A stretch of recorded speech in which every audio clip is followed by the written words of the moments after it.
let's talk a little bit about longevity because that, of course, is at the core of what you do. What do you think is most misunderstood about longevity science? Well, I'll give you 2 things, because I think that it's so multidimensional. First, I think when people hear about longevity, they think about radical life extension. They think about a quest for immortality. They think about a futuristic living until 500 years old. That's not really what longevity is, and that's certainly not what we're going for at the foundation. If that's what you're interested in, I know a great group of folks that are doing that work, but that's not the work that we do, right? And so there's this big misconception between lifespan extension and what's known as health span extension, the healthy number of years that you live. And that's really what longevity is about. It's a combination of those two things.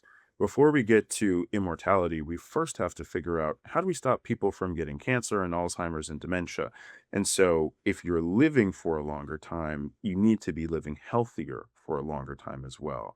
And there's a big imbalance there, which is a longer conversation, but we're living longer as a human population, but the healthy number of years is actually decreasing. Hmm. And so that lifespan to health span gap is widening. And so it's part of the work of the foundation to really close that. And it's widening fairly quickly in the United States as well. So that's the first, misunderstanding, I would say.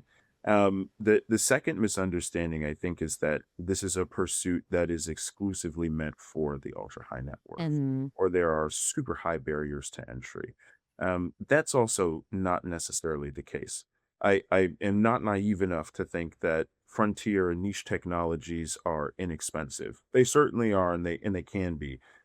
Economies of scale and continuing to do research and all these other sorts of things will bring those costs down over time. We're just behind in the game, which is why some of the things that are available today do have such a hefty price tag next to them. But the true pursuit of longevity is a core and humanistic pursuit to get every single person on this planet living healthier for longer. And so this is one approach of doing so, right? But there's also hunger. There are folks without homes. So there are a number of things that we have to tackle simultaneously in order to do that. What we're working on is the biology, which is a really integral component. And then hopefully once we sort of solve this equation, all of the others will fall into place as well by necessity. But I would say those are the two misconceptions. It's not all about lifespan and living forever, and it's not just about therapies that cost $250,000 a quarter.